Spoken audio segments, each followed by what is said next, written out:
I'm Justin Moretto. And I'm Thomas Torrey. Say, that's a swell-sounding name you got there, Teabag. Why, thank you, J Money. Yours ain't too bad either. I've always wondered, what makes a good name for a film? Maybe we should find out and then finally name this podcast.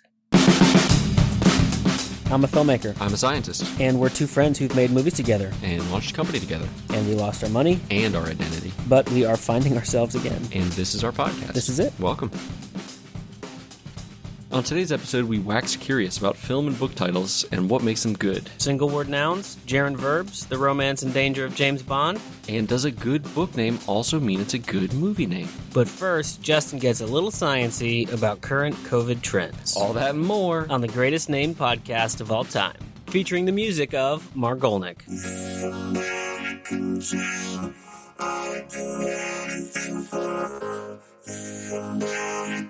Saturday in the rain, sipping on lemonade, speeding down a country lane.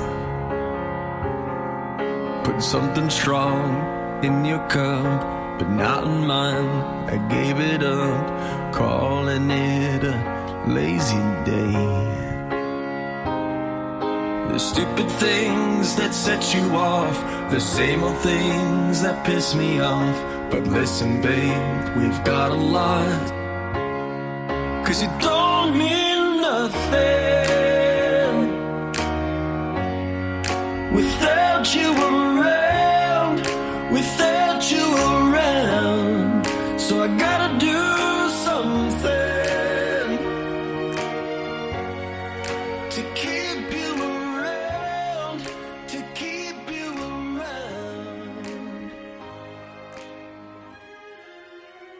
I've been thinking about just with like COVID looking like it's getting bad again.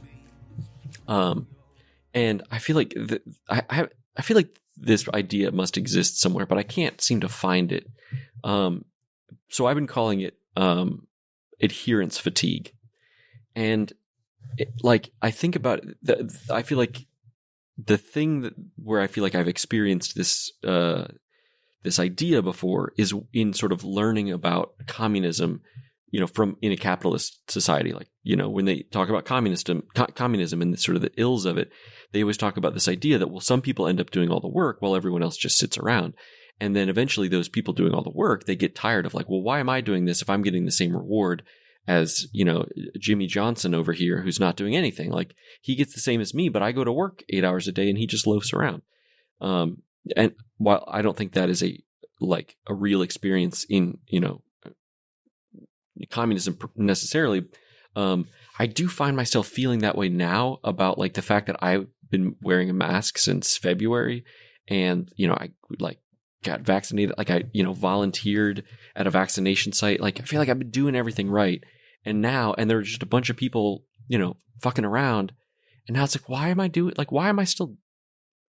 I following the rules if nobody else is following the rules? Why am I going to keep doing this? Because I know if I get it, it's not going to be as bad as the people who aren't vaccinated. So, really the only thing that is keeping me from jumping off that ledge is the fact that my kids aren't vaccinated. Just because they're, it's not a vaccine available for them at this point. But because if everybody had really just jumped in and worked together, there's a very high probability that we could have just knocked this thing out, and it would have been we could have gotten ahead of it. We gave it enough of a head start that it was able to get in front of us. And so now the vaccines we have still work, but they don't work as well as they did.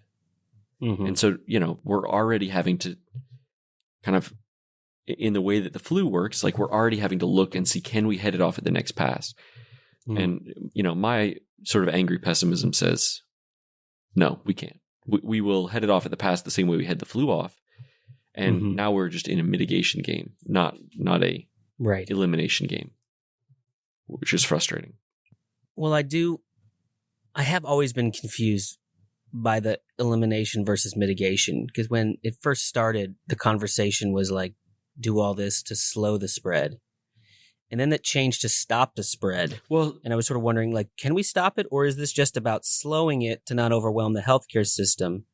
And is will everyone who would have gotten sick get sick, or is there an actual way to stop it? Is there a a critical mass. Like if X people do the right thing, either get vaccinated or shelter in place or wear masks, it will actually stop. Or if because of its contagiousness, if it's got any little place to go, it's still going to exist.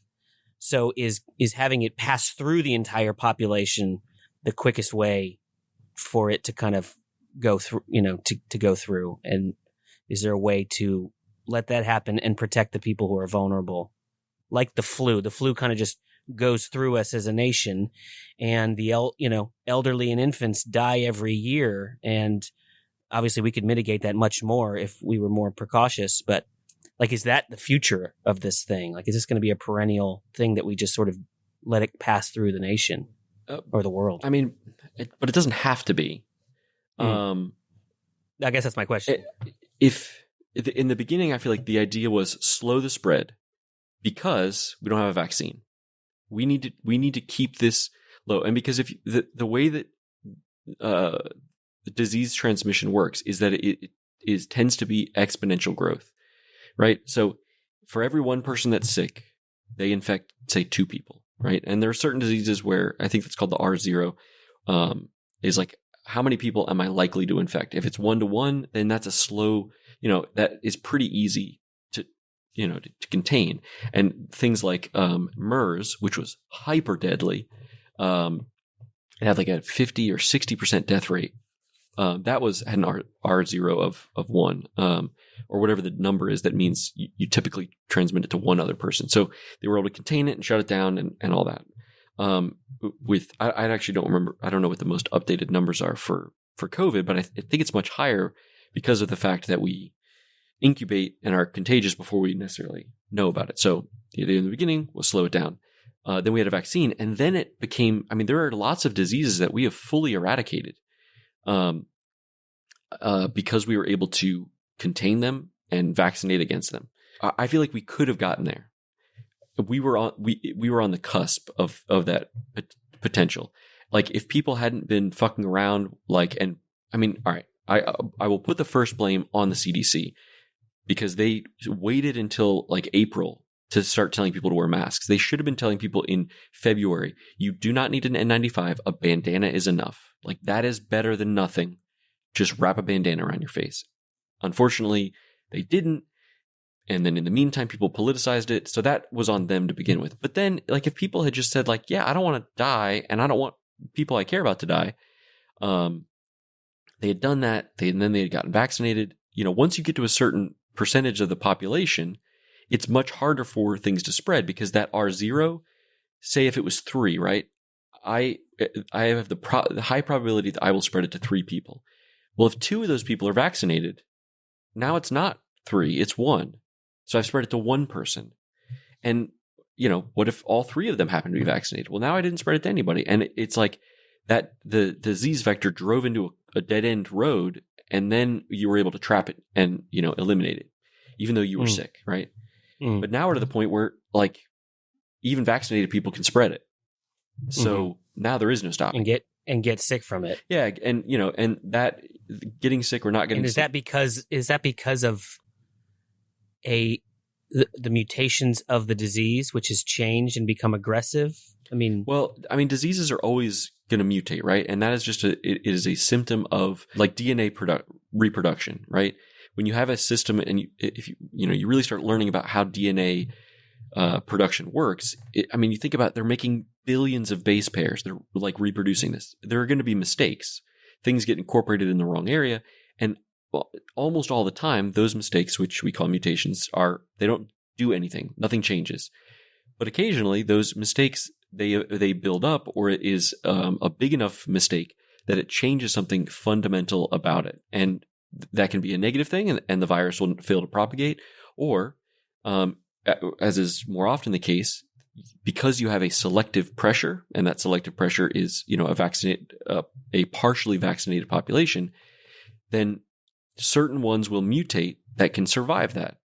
Now, if enough of the population is vaccinated, then that won't be able to overcome the vaccination and the natural defenses of humans.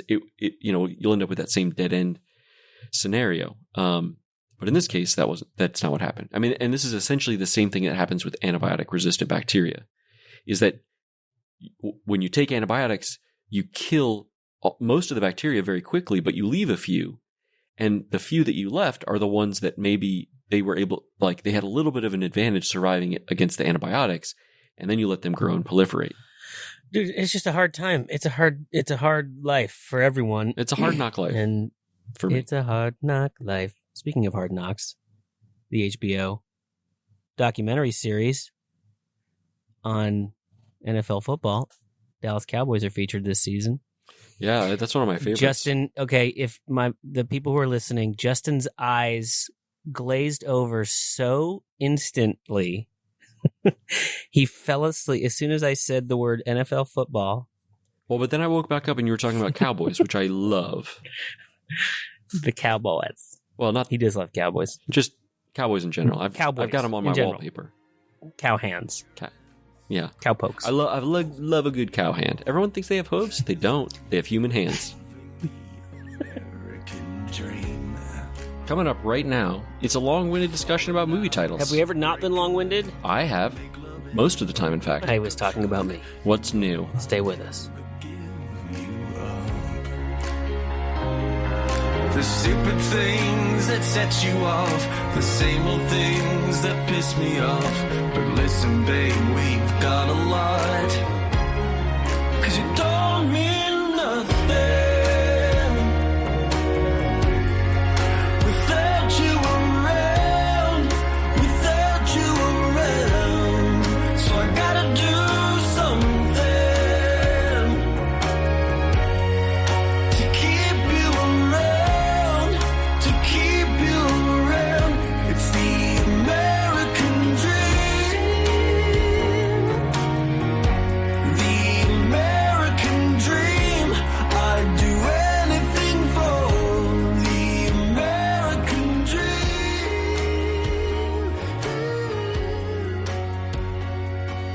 A few episodes ago, we happened upon an interesting topic that we wanted to keep exploring, which is what makes a good film title? And I'm curious, before we dive in, let me ask you, Justin, what makes a good film title? And maybe it's the same question of what makes a good book title. That's another thing. Like, are book titles and film titles basically the same as far as what makes them good? But we're talking about movies. I would like to potentially extend the conversation. Start with movies, but I would like to bring in some other, forms of media. Because I feel like we've both named a handful of things, and we pay attention to them. And I've been proud of the things I've named. I think Bell States is an awesome name, and Premise I thought was an awesome name. Although I will say this: the two films that we've made, let's just call it Premise and Fair, they make it real hard to talk about them, and this is true. We should talk about they also make it hard to search for them. This is true because it's like, I actually want to talk about that. What's the premise of Premise? Right. And Fair, everyone's like, oh, FARE. Like, they all hear it first as FAIR. Yesterday we were talking, and you said something about fair as like a counterpoint to something that I said, and I said, oh, that's fair. And then in my head, I realized, I was like, if this was written down, that would be like people would be like, you got to get rid of that line. True, I didn't even think about it. Like, just this sort of, like, I almost wanted to edit the email that I was sending you, but we were on the phone. Right. Fair's first title was Night Fair, which is a title I like better. There was just another film too recently called Night Fair. So I was like, I can't call it that. And then I was just like, but I'll be honest, I don't like Night Fair. Because it feels like that feels like a Stephen King. Yeah. I mean, right. And that's maybe that's the tone of that movie. Yeah. There's nothing wrong with Stephen King. I love him. It's one of those things, like, I don't want to try to mimic somebody who has such a thing going if I'm not going to do a good job pulling off the thing.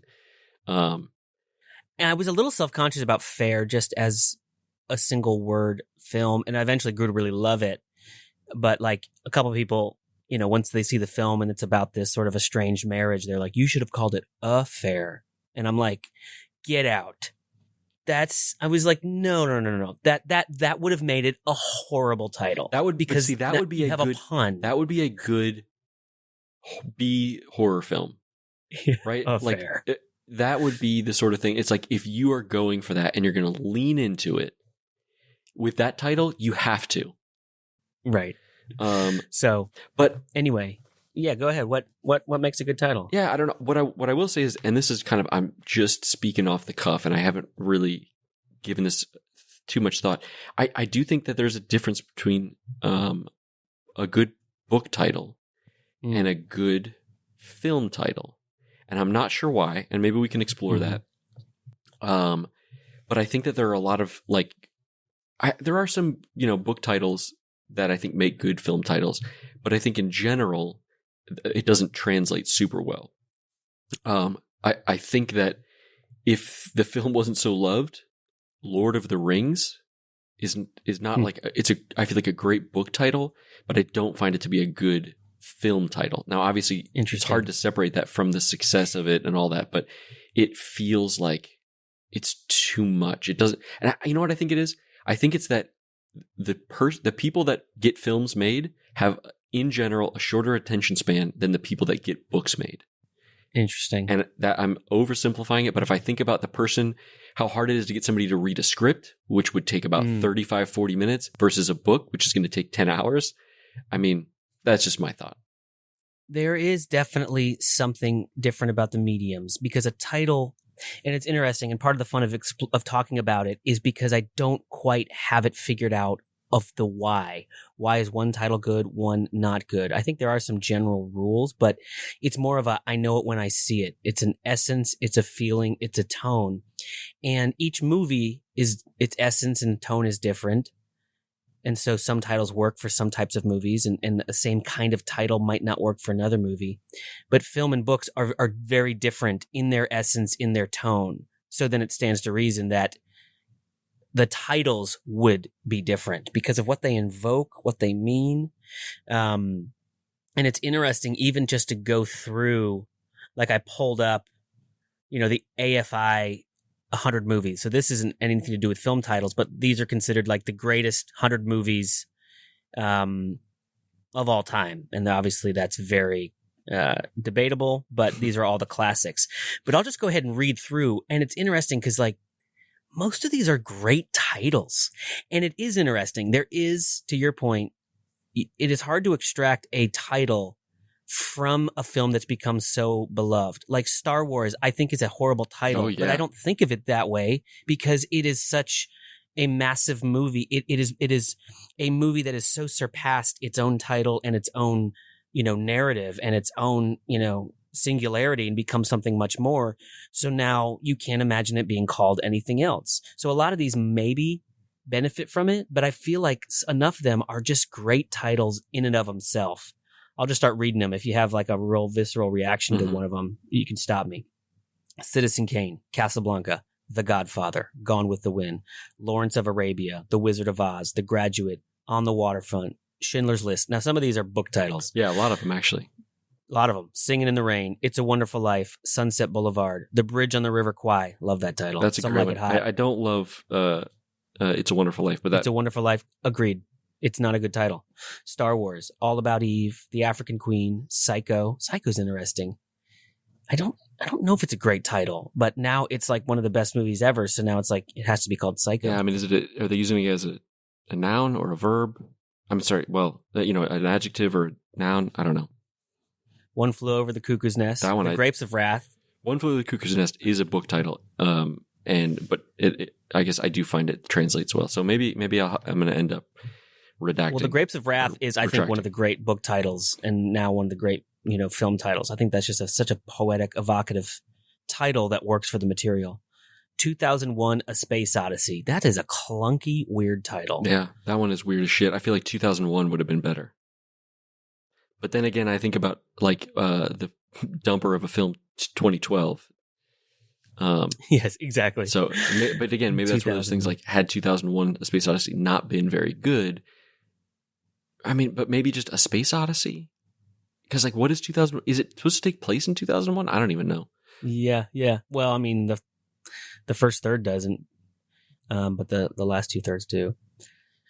Raging Bull, E.T., the extraterrestrial, No. Dr. Strangelove, or How I Learned to Stop Worrying and Love the Bomb. I mean, how can you not love the fact that it's got 2 titles and it's tongue-in-cheek? I don't know about that for a film title, and it's surprising to me that it ever got made, but it's an excellent book title.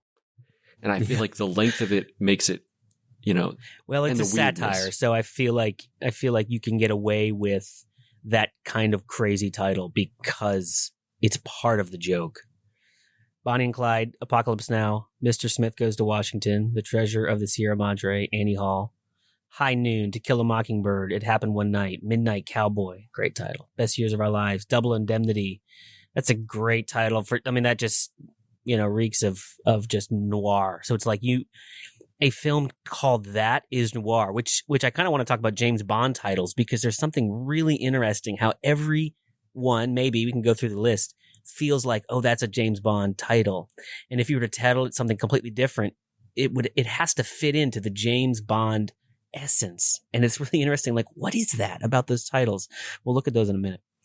Dr. Zhivago, North by Northwest, Rear Window, King Kong, Birth of a Nation. Birth of a Nation is a problematic movie. It is an amazing title, The Birth of a Nation.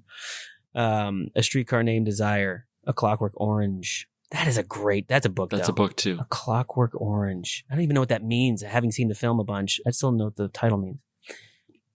Taxi Driver. That's a great title. Taxi Driver. Jaws. That's probably a great title. Butch Cassidy and the Sundance Kid. Snow White. Yankee Doodle. Unforgiven. That is a good title because of the context, although that could have gone into more like thriller land, but it's Pulp Fiction, The Searchers, Goodfellas, The Apartment, My Fair Lady, The Jazz Singer, Easy Rider. It's pretty cool. Fargo, Platoon, Giant, 3 one-word titles in a row. Platoon, I've always liked that title. Modern Times, The Wild Bunch, The Deer Hunter, American Graffiti, City Lights, Dances with Wolves. I always, because that was such a big, came out when I was 9 and it, won the Oscars. So it was all around. I always remember thinking this is a really poetic title. I'm drawn to its title, Dances with Wolves, because I had no idea what it meant. And then you watch it and you realize, oh, these are Native American names. That's the name they give him because Native American names have that sort of essence, Dances with Wolves. But without that context, it's a really interesting title. The Gold Rush, Wuthering Heights, Forrest Gump, French Connection, Shane, The Manchurian Candidate. I thought that I already got that. Silence of the Lambs, that's a book, but I've always loved that title, The Silence of the Lambs. I think that's really great and poetic. And then I remember seeing the poster, and it's Jodie Foster with a butterfly over her mouth, and I knew it was about a cannibal, and I had no idea what the title meant. And the title's really only referenced in this sort of bedtime story about the sheep bleating in their head, and I forget the context, but it was I like the title even more after the film because it wasn't directly tied to Buffalo Bill, the villain, or Hannibal Lecter, the mentor figure or the lead character or anything. It was just something else, but the metaphor of the story within the film about these lambs spoke to something larger. It's pretty brilliant. Close Encounters of the Third Kind, Vertigo, Raiders of the Lost Ark, Rebel Without a Cause, All Quiet in the Western Front, The Sound of Music, Amadeus, From Here to Eternity. So that's like the AFI's top 100. And some of those titles are just great titles. One of the things I remember thinking about this in, the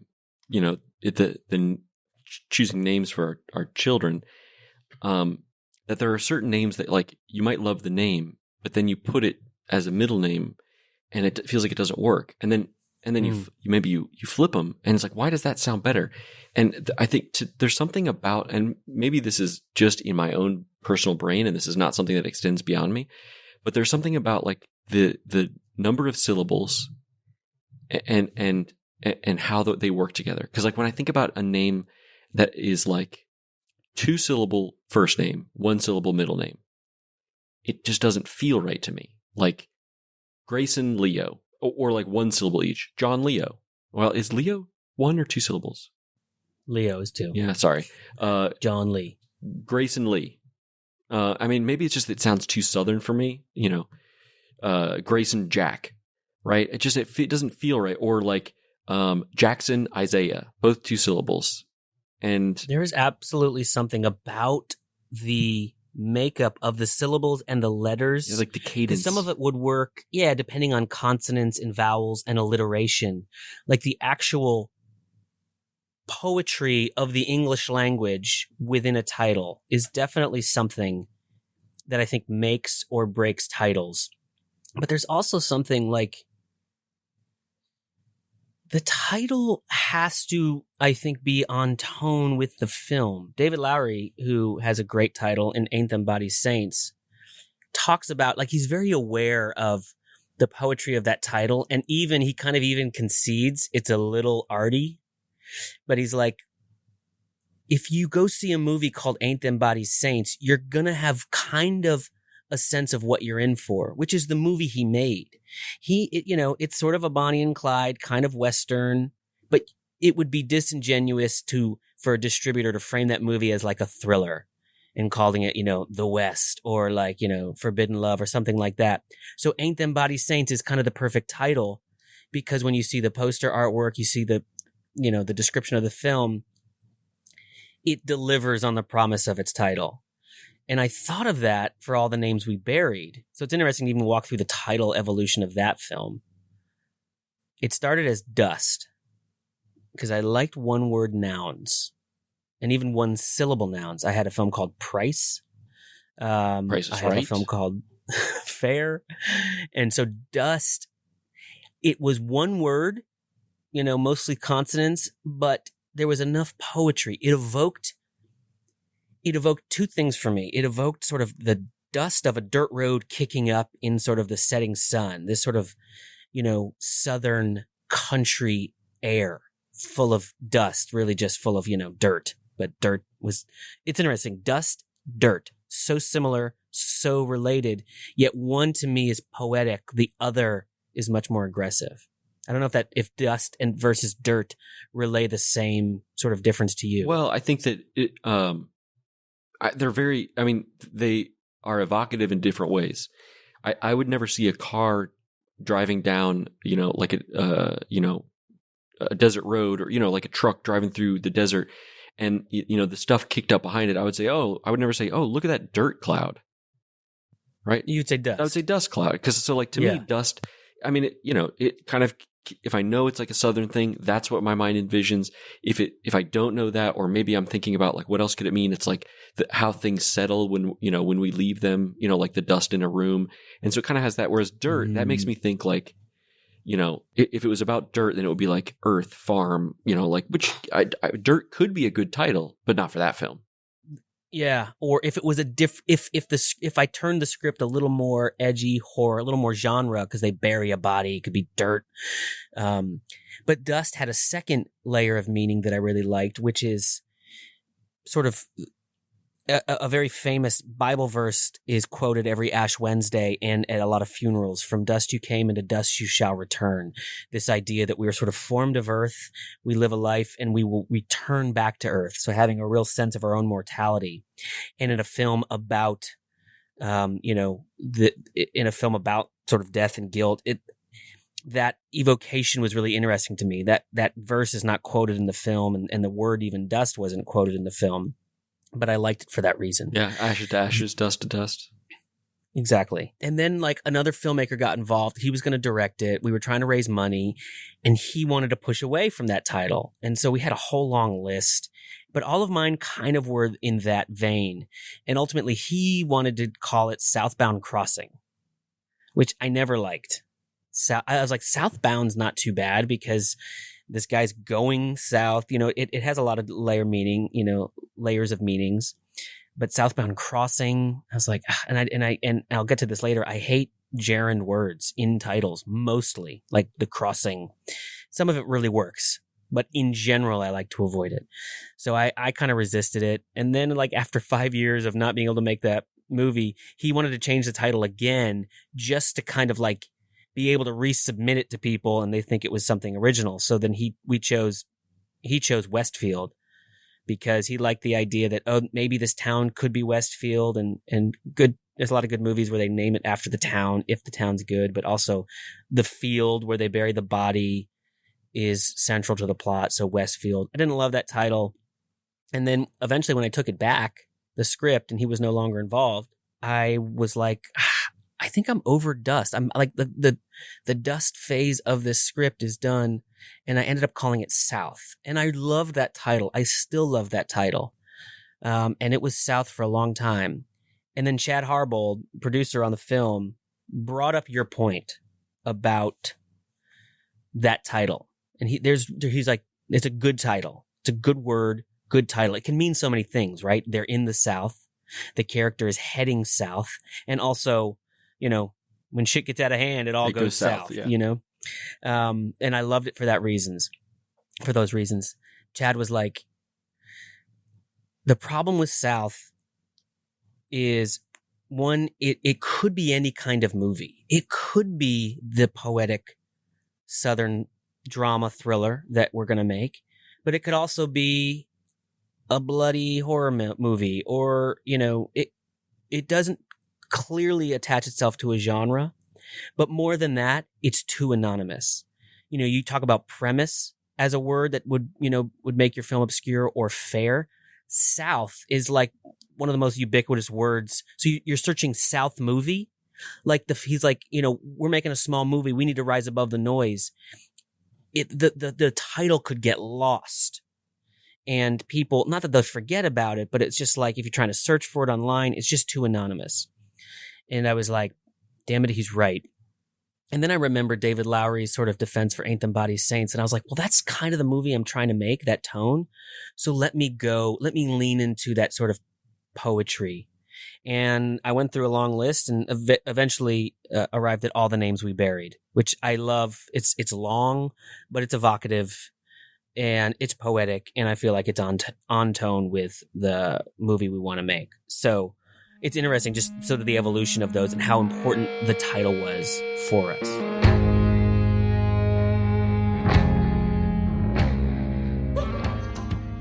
Still to come, we keep the title conversation alive with a look at how to build a James Bond title. And Justin comes up with his own, and I must say, he nailed it.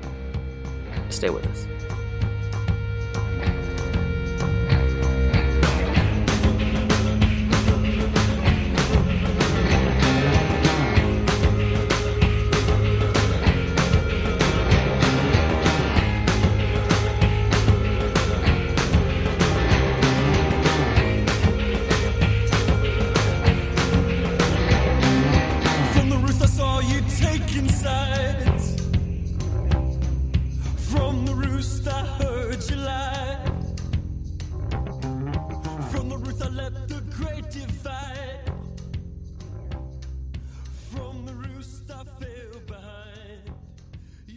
There's a couple titles that I love.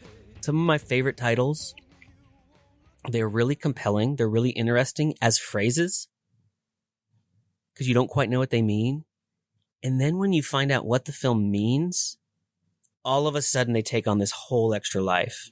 Yeah, I was actually going to ask you what you thought about that, about titles that are somewhat vague, or they have one specific meaning to you, but then you watch the film, or, you know, in the titles that I'm thinking about specifically are books.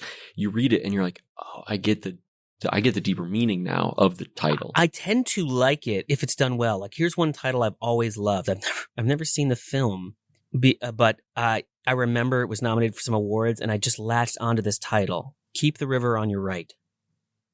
Now, I like that as a phrase. Keep the river on your right. There's a cadence to it. There's alliteration. The river on your right. Like it's a within the English language, it's a nice phrase. Keep the river on your right. It's almost sing-songy. But when you find out it's a film about people sort of lost in the woods in this primitive area where there are cannibals, all of a sudden that title becomes this dark warning. Keep the river on your right, implying like, as long as the river's on your right, you won't be in the cannibals' domain. See, right? I'd never heard of the film. I love the title for a film about, like, fly fishing. River runs through it. I mean, honestly, like, which is a title that I love, about It's a good something title. like a river runs through it, where the river is not really a part of it, but it's like, I imagine like a farming community, right? And where the keep the river on your right is like not something that's even ever said in the film. It's just this idea of like the river has importance, and it brings life, and but then it's where it's like, this is an actual command. I mean, I imagine that they probably say that line in the film at some point. I actually don't know if they do. And gosh, I should have researched the movie before I brought it up. It actually might even be a documentary, which makes it even more kind of cool and chilling. I think it is a documentary. But like, Let the Right One In. I've always loved that title. And then when you realize it's sort of about, kid vampires, which it's not a traditional vampire movie at all. It's this lyrical drama. But about, it takes on this additional sense of dread or warning, or Only Lovers Left Alive. Very poetic, very lyrical title, but also, oddly enough, about vampires, but a Jim Jarmusch film. Which is funny. Rebecca and I were hanging out the other night, and she wanted to find something funny, and I was like in the kitchen making a drink or something, and I come back, and she's got this movie on, and she's like, "Yeah, this seems good." I'm like, "What the fuck have you?" She's like, "Yeah, I've never heard of this. It's got Loki in it, and it's got what?" And I'm like, Tilda Swinton. What have you chosen? And it's like, I mean, it's real weird and trippy. And I was like, this movie might be fine, but this is not a funny movie, and we're not watching this. But we ended up watching John Wick instead. The title's great. John Wick, not a title I love at all. Like a guy's name. I tend to hate titles that are guys' names. Jerry Maguire. Yeah. John Wick. What's the other John Like, one that's about like, space travel? John Cooper, John Marshall. I don't know. Oh yeah. John Carter. John Carter. Right. Horrible titles. Okay, in general, people, names are bad titles. Town names can be good if the town name is cool. Like Stillwater is a pretty cool title, and but they just kind of pulled it out of thin air. It's like, oh, that'll be the name of the town, and I guess in Oklahoma where he's from. So I feel like this is like not advice on how to make a good title, but I do feel like, and this is, and I get that what I'm saying is vague or whatever. I feel like you have to maximize the evocative nature. Like, how much can you evoke with the fewest syllables possible?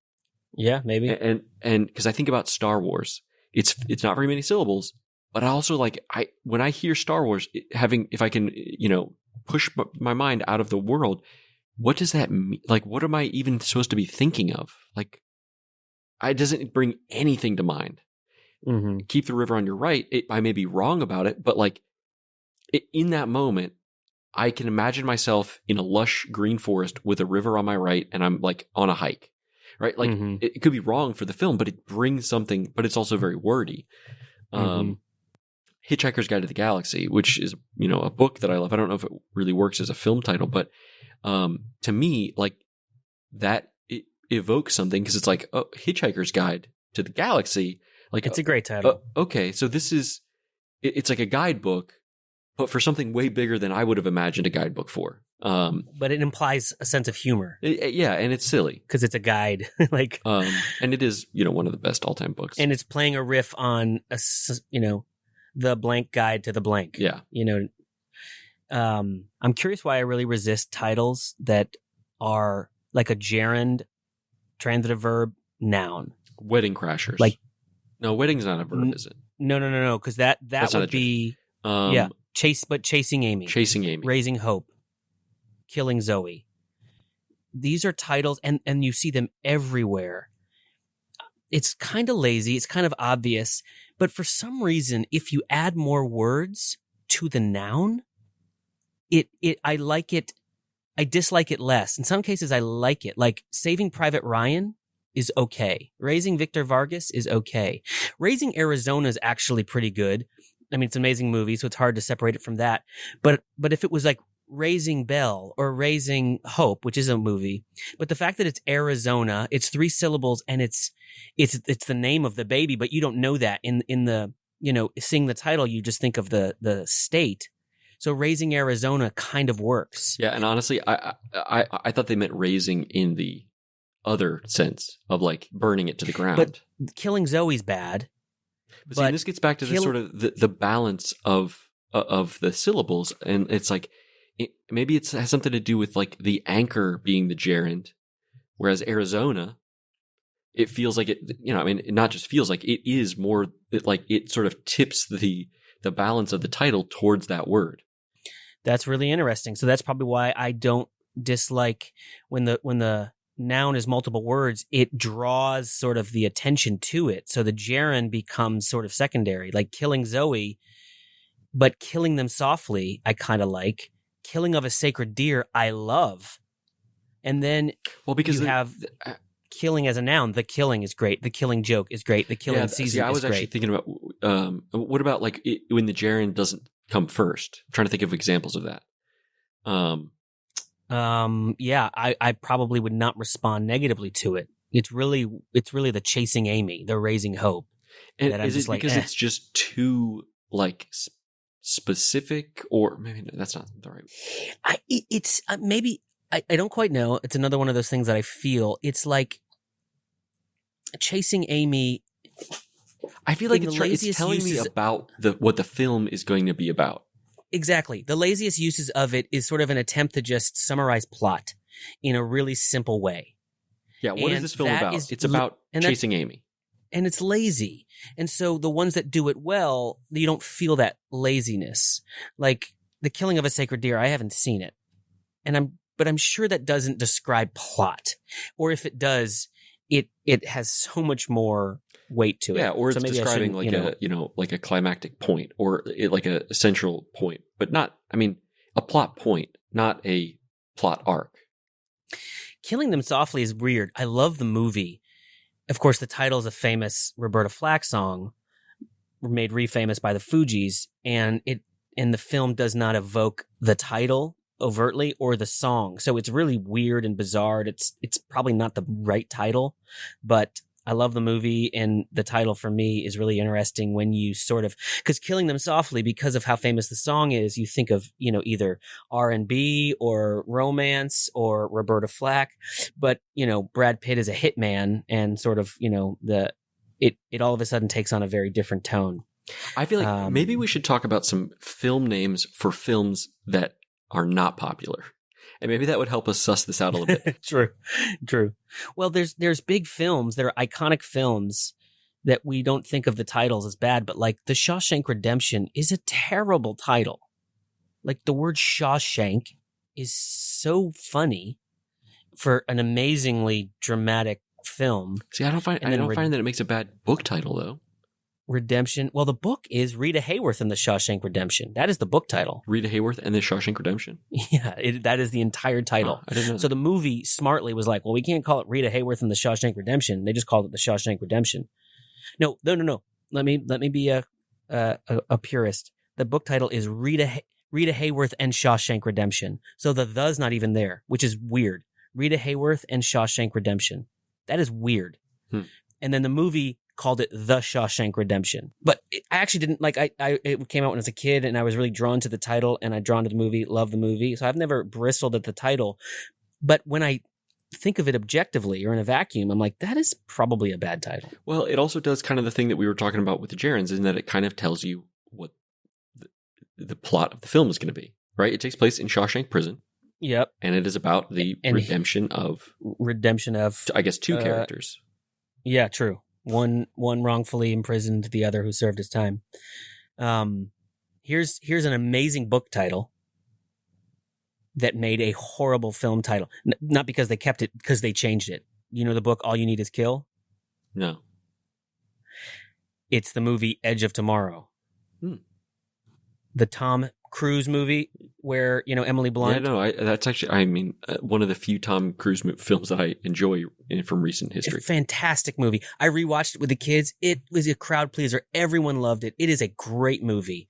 Edge of Tomorrow is just a generic, dumb, stupid title. All You Need Is Kill is a great title. I can understand why they changed it. Some focus group or algorithm was like, this movie's going to alienate too many people. And what's funny about that title is everyone conceded that Edge of Tomorrow was bad. So when it came out on video, they re-released it. They promoted the tagline, which was Live, Die, Repeat, above the title. Which is a better title, even though it's like so wordy. Exactly. And if you look up Live, Die, Repeat, like they've basically retitled it Live, Die, Repeat, Edge of Tomorrow, so that they're like, let's just kind of call this Live, Die, Repeat, but Edge of Tomorrow is sort of still in there so that people can search for both. But it's like them trying to concede, yeah, Edge of Tomorrow is bad, Live, Die, Repeat's better.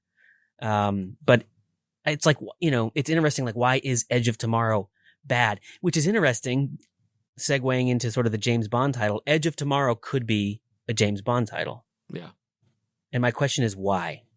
Because they're bad? Why are James Bond titles James Bond titles? Should I list them off to kind of, because I'm interested in your reaction to what makes a James Bond title a James Bond title, because it's very specific. There's like two, in my view, there's two kinds of James Bond titles, and you either got to be one or the other. Is it too late for us to pause and for you to make up some James Bond titles and throw them in there and see if I could tell the difference? I don't know that I don't know that I'm talented enough to just whip out a James Bondy title out of my ass. All right, I'm going to do it. It's going to be too obvious, like the crap I come up with. I found a couple others that are real titles of other things, and I could put them in there, but I think you'll know it because you know the books they're based on. All right, so here, I've got one. I just came up with one. Now, you obviously know, I mean, I'm telling you this. Uh-huh. How about The Girl Who Shot First? Great. See, you nailed it. Okay. So you said there are two types, and I'm thinking about it, and I'm thinking, okay, so there are... That is one type. Right, which is like the somebody. There's like a person in the title or something. Okay. Well, I'm just guessing. Right. I don't know what you're going to say. No. I was going to... It is the multi-syllable poetic title, and then there's like the one-word titles. Yeah, there's like Spectre. Yeah, Skyfall, I mean. Goldfinger. Octopussy. But then there's From Russia with Love. You Only Live Twice, Diamonds Are Forever, Live and Let Die, The Spy Who Loved Me. Those are not just multi-word poetic. Those are very specific. They're like, what do they evoke? They evoke romance. They evoke luxury. Like, For Your Eyes Only, A View to a Kill, The Living Daylights, License to Kill, Tomorrow Never Dies. They sound super cheesy, though. They sound like... They are. They are cheesy. That is true. They sound like romance novel. The World Is Not Enough, Die Another Day, Quantum of Solace, which is like, what does that even mean? I mean, but that was also not a good film, so. Terrible. Never Say Never Again, Casino Royale, No Time to Die. That's the new one that keeps getting pushed. Casino Royale, does that fit? Does that? I guess that fits more into the one word, closer to the one word. That is an interesting one because it is somewhat of an outlier, I think. I'm trying to figure out why. I mean, the Casino Royale, the two words definitely feel very Bond-ish. It also, to me, it doesn't mean anything, does it? I mean, like, I know each, like, a Royale. Yeah, maybe I think it's the setting of like the climax of the film, this horrible poker game, which is just one of those stupid poker games. It's the best poker game in any film ever. Where like a royal flush beats a four of a kind beats full house. That has literally happened every time I've ever played poker. But like, what is it? Okay, so it's cheesy, it's romantic. The Girl Who Shot First. That's great. Like, I was even thinking The Sum of All Fears, which is Tom Clancy, right? But that's like, that's in a different direction. Maybe that is. Maybe that's right. It's not the structure of words. It's the specific words and what they evoke. But I feel like it has to. I mean, and maybe this would be proven wrong by like closer inspection. It has to like somehow like invoke like romance and danger. Yes. Sum of All Fears has no romance to it. It has the danger. Yes. But like what? No Time to Die is just danger, but the no time involves. There is a romance. There's a whimsy because I'm just like, baby, I got no time to die. It's kind of like the phrase. Yeah, I mean, like, or Die Another Day, which is literally another version of the same title, two different James Bond movies. How could you change The Sum of All Fears to make it a James Bond title without completely like collapsing the title? The Sum of All Her Fears. I mean, you could add like a her or his fear. You could add like, a male or female pronoun. The Rush of All Fear, or like the Sum of My Death. I don't know. You're better at this than I am. The Girl Shot First, brilliant. The Man with the Golden Gun. That's an interesting one. Live and Let Die. Diamonds Are Forever. I guess it doesn't have to be. It could be luxury, if not love. Yeah, interesting. Dr. No is the first one, which is kind of an outlier. And then From Russia with Love was and I guess, second one. there are so many more books that haven't been films that would be interesting to compare. Are these outliers among the greater body of work? Like, did these get noticed because, like, what if these were the only ones that fit this paradigm? And it's just like, those are the ones that producers are like, let's stick with this. It's working. Let's not even bother reading the other ones. Here's just a list of current movies. So this is just like, here's movies that are currently in the zeitgeist, and these aren't even necessarily, some are famous, some are not. And I'm curious, like, which of these strikes you as really good and really bad? The Suicide Squad. Free Guy. Free Guy I've always thought was a bad title because I don't know what it means, and it's kind of weird. But yeah, I don't know what that means either. I feel like NPC would have been a better title. Do you know what NPC means? Which is what he is, right? Like a non-player character. What non-player character? Yeah. Or even like non-player character is a better title than Free Guy. Yeah, I mean, I guess I like NPC just because it's like that's the lingo, right? But like, I think his name is Guy, or they called him Guy. So then I'm like, oh, is it a call to action? Yeah, like let's free guy. Like, I think that's what it means. Free Britney, which is even worse. Free Guy, like Free Willy, Jungle Cruise, Aftermath. That's a decent title, Aftermath. Now, Shyamalan's new film, one word, one syllable. I like Old. I like that title. And it's about this crazy beach these people go to that ages them rapidly. And it's sort of like killing them by aging them really rapidly. I think it's a cool title. What do you think about Old? I don't know. Maybe too simple for me. Like, it doesn't. I mean, but I could be biased because of my feelings about M. Night. Old Beach. Dune.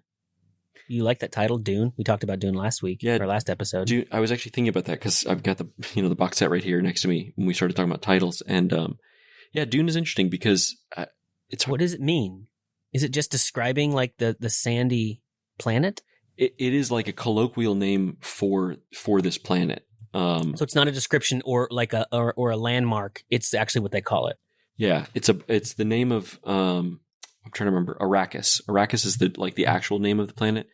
Dune is the colloquial term, or maybe Dune is like the imperial name for it, but Arrakis is like the local name for it.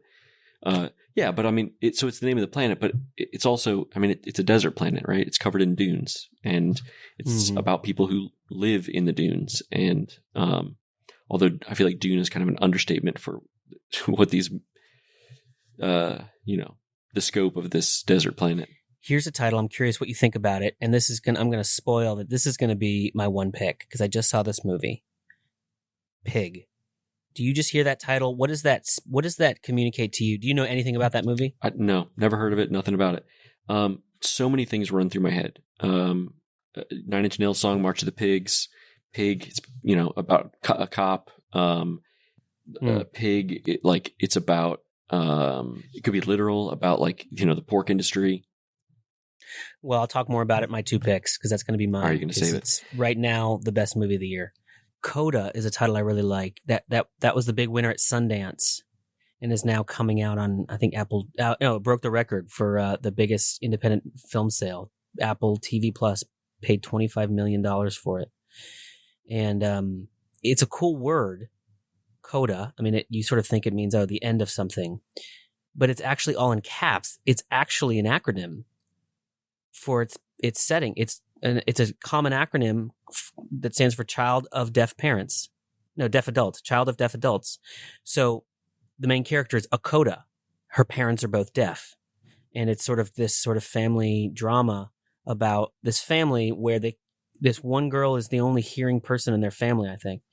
So, I don't know. It's interesting. Like you learn something just by the title. Like I haven't even seen the movie yet. And now I know that not only is coda what this stands for, but it opens you up to this whole sort of subculture that I wasn't privy to. Yeah. Once you sort of recognize what that means, it definitely, to me anyway, it's like, oh yeah, I guess I've never really considered what that is like to be a child of deaf parents. I mean, I imagine it's somewhat like being a child of immigrant parents who don't speak English, right? Like, you grew up bilingual, and because I imagine a coda would be the same way. Like they're going to be bilingual. They're going to know ASL, but they're also going to, and maybe even some additional challenges because they don't have somebody speaking to them all the time. If it's both parents, that's really interesting. I mean, I'd never heard of it, but in fact, I was going to say like I don't like that title because of the sort of ubiquity of the name coda, and because in specifically in its relation to film, right? Like, sure, coda film, it's like one of the dramatic for phases. But then recognizing now what that means, like, okay, actually, wait a minute, I think I might like it. Cry Macho. No, there's a clunker of a title. No. What about Space Jam? Akimbo. Akimbo? Yeah, like a name. Akimbo is not a name. Akimbo is an adverb, I think. Oh. Oh gosh. You never heard the word akimbo? Yeah, I have. Probably not in a long time. Like his arm, he had his arms akimbo. Yeah. Which is like such a specific word. I mean, like akimbo is like I think askew. Well, but it's specifically. I mean, the original I think is like elbows at your sides, hands at like 45-degree angles. Wow, that is really specific. But do we need that word? Do we need a word that specific? Oh God, dude! If you want to get into specific words, I've got a list of my favorite specific words. Like the word for the smell of soil immediately after it rains. What is it? Petrichor. Whoa, there's that's incredible. Another one, which actually I'm blanking on the word, but it's like the feeling, the warmth of the sun on your skin in wintertime. Wow. Yeah, those like kind of specific words are so weird, and I love them. But so you never heard of the film Akimbo? No. Yeah, I didn't think so. I thought of Yojimbo, which is Kurosawa's great samurai film. Yeah, no, Akimbo, not a good film, but I find it to be an interesting title because of the fact that it's an adverb. Maybe, I don't know. There are a couple books. One of them. Hey, quit chewing on that. One I think was a pick a while ago. Uprooted. What do you think about that? Uprooted. Don't hate it. Don't love it. Uprooted. There's something like almost hard to say about the word uprooted, like rural, like these words that just don't flow. Uprooted. Rural juror. The rural juror. Rural juror. What about Spinning Silver? Another book by the same author. Spinning Silver. That I resist it because it is the gerund verb. I don't mind the alliteration. Spun silver, spin silver, spinned silver, spun silver, spinning silver, spent silver. I don't hate it.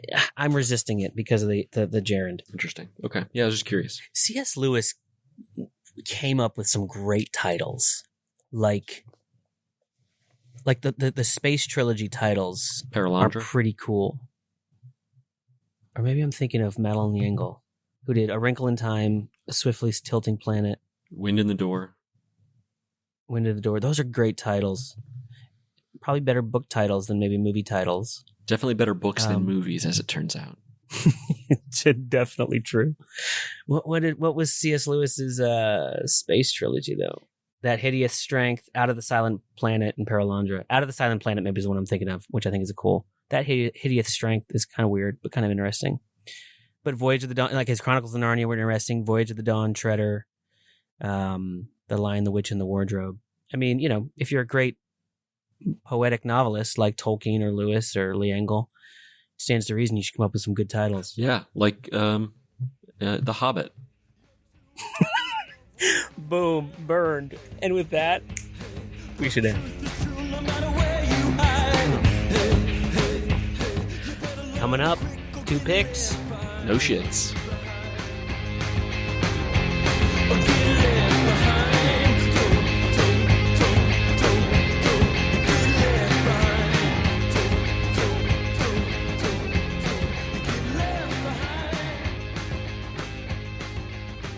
You got a pick?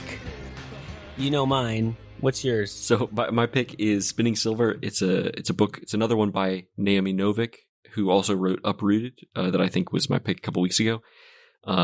This is a really fantastic book. The first one I don't know what the order of writing is, but Uprooted takes place in, I think, a very much wholly created world. It's very similar to ours, but there's some very different things about it in terms of the magic. Spinning Silver, it takes place, it's very rooted in our world, but with elements of Russian folklore. So it takes place in a kind of a Russian, Tsarist Russian kind of world. And I guess it would be like early 19th century, maybe. Themes about Russian folklore, kind of like Rumpelstiltskin, but like very much turned like on its head. You know, there's the Russian demon whose name I can't remember now. Like you don't know who's good, who's evil, and there are these things that are fighting against each other. And one of the things that I love about this author is her ability to take seemingly wildly disparate threads at the beginning of a story, and then they just creep inexorably towards each other.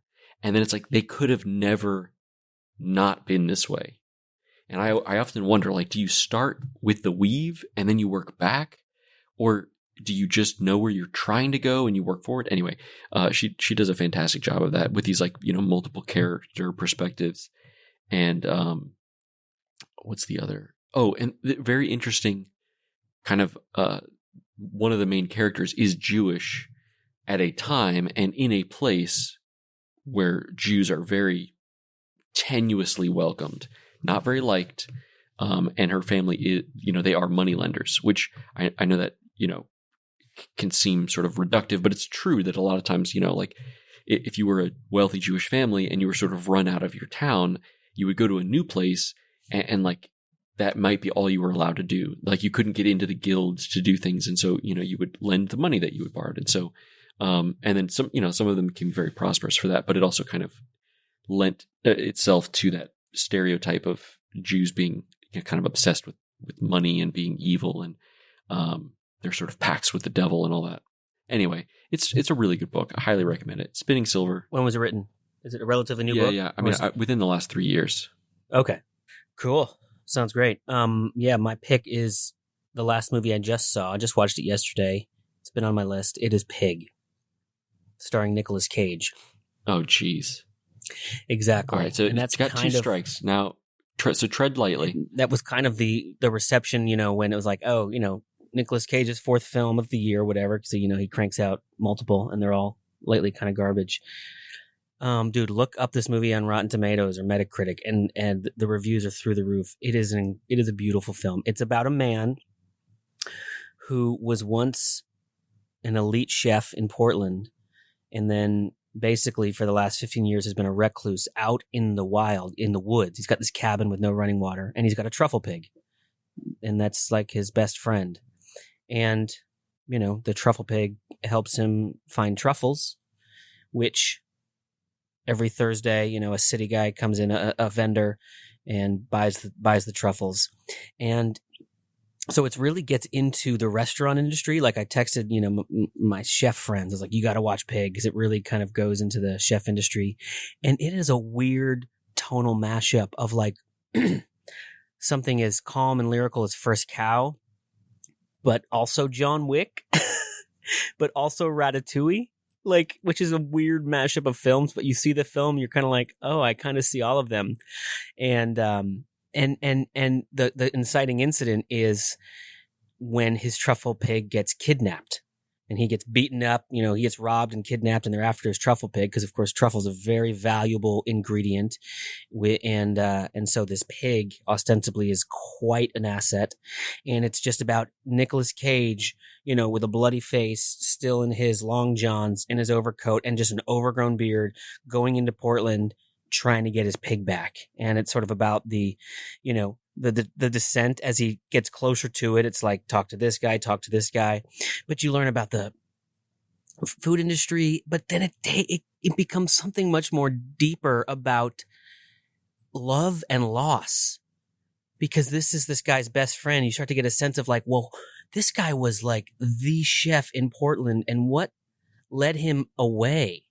What pushed him out into basically being the recluse of all recluses?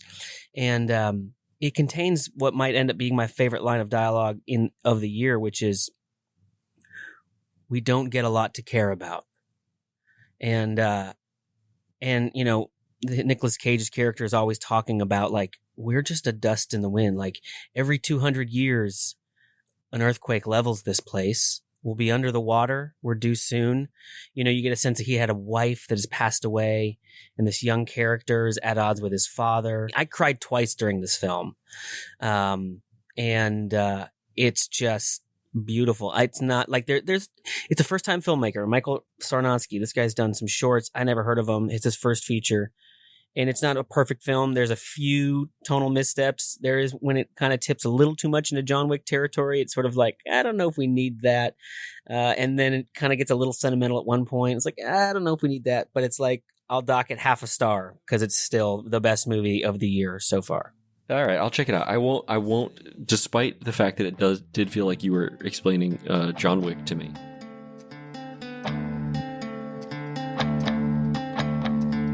Oh my, yes, I wanna calm you down and show you what I found. Thanks for listening, everybody. We know you enjoyed it. I think it was a long episode. We're getting back in the saddle of our long-windedness. Yeah. We'll try to keep them short. You're welcome, and you really owe us one. So that's what I'll say. Keep our audience growing. If you love us, subscribe wherever you listen. Rate us, review us. Zune. Tell your friends about us. What? Zune? What? Listen on your Zune. What's a Zune? Oh my God, Thomas. You're such a baby. Is that a device? Yeah.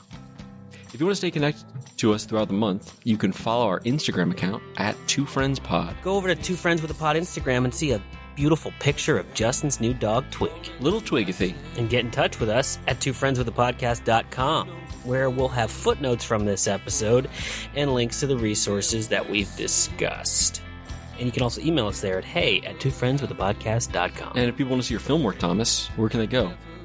ThomasStory.com. And if people want to see our company, Bad Theology, where can they go? Well, surprisingly, badtheologypictures.com.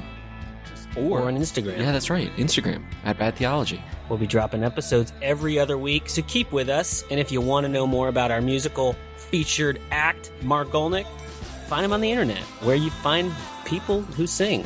They're probably on Spotify, Apple Music, probably have a website, but who does websites anymore? Thanks, Squarespace, for sponsoring today's episode. And also, I know this was a long episode. I appreciate you all sticking with us. But please go to one of our social medias. Let us know what you think of the new title that we came up with, because I really think it's a banger. I agree. Let us know what you think. Kind of how like what Justin was talking about in the episode about how film titles are kind of like names of actual humans. Think of someone in your life that you know personally, but you don't like their name, and tell us about that, and we will read them on the next episode. Like first and middle names that just don't work. We'll read yours, maybe. All right. Got it. In the can, slap a price tag on it.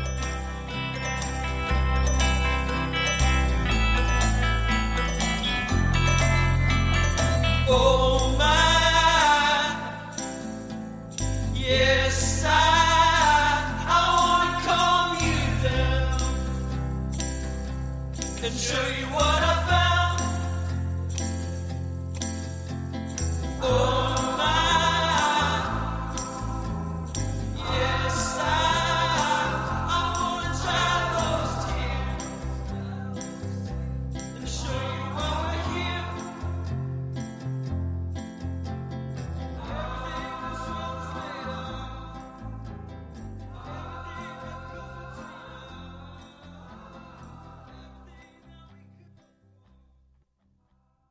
How does the Seinfeld music go? And we can't use it. Yeah. Don't do it. No, that's too close. You got to cut that I out. wrote it, though. No, you got to cut that out, because I own that. My IP. John Seinfeld My IP. will come for us. John?